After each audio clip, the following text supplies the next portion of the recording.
The boardroom echoed with the shuffle of expensive shoes, tailored suits, and forced smiles. At the front, the CEO stood fuming, pointing at the intricate model of their newly approved $200 million headquarters. A design so striking, so deeply human, it had already caught the media's eye. This couldn't have come from him, the CEO snapped, glaring at the man standing across from him. Bring me the actual designer. Silence dropped like a hammer. Then, from a corner no one ever looked at, a janitor quietly raised her hand, hesitant, yet firm. The room went still. Every eye turned. Not a single breath was taken. Because in that moment, the truth stepped out from the shadows. Elena Thompson had been working at Stratos' design firm for 6 years, not as an architect, but as the janitor who cleaned the offices after hours. Most employees barely noticed her, let alone knew her name. To them, she was just the person who emptied bins and wiped spills. But beneath her calm presence and calloused hands lived a mind that once dreamt in glass and concrete. 10 years earlier, she had been a star student at a top architecture university. But when her younger brother fell gravely ill, she dropped out to pay for his treatment, shelving her dreams for later. She took whatever jobs she could, and eventually landed the janitor position at Stratos. It wasn't glamorous, but the silent nights gave her peace. She would walk through the quiet office, pausing to study the drafts left behind on desks. Sometimes she'd snap a photo, take it home, and draw her own improved versions, saving them in an old portfolio no one knew existed. Though her hands were worn by years of cleaning, her mind never stopped designing. One night, while vacuuming near Marcus Green's cubicle, a mid-level architect, she noticed his designs on screen. They were good, but something was off. Without thinking too hard, she scribbled a suggestion on a sticky note and quietly left it there. The next day, she saw it had been implemented. This became a silent routine, subtle improvements, anonymous notes, quiet brilliance. Marcus, confused but grateful, assumed it was a helpful mystery colleague or a prankster with talent. He had no idea the woman who nodded to him each morning in the elevator was the one fueling his rise. As time passed, Elena's invisible hand began shaping full projects.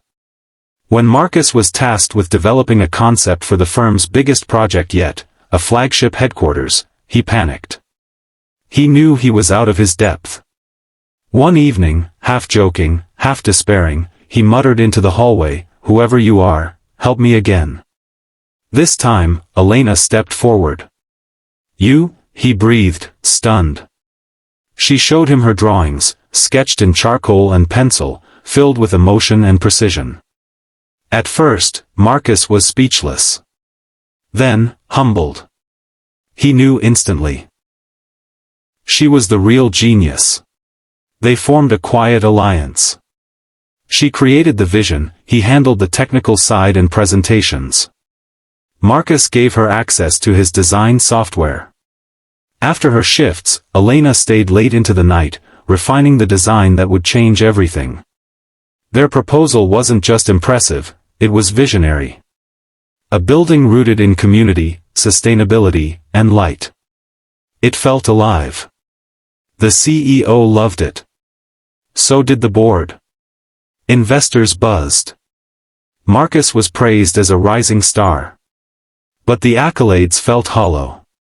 Every time he tried to explain the truth, executives brushed him off. "It's a team effort." Then came unveiling day.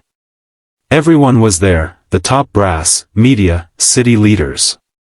The CEO took the stage, shook Marcus's hand, and addressed the crowd.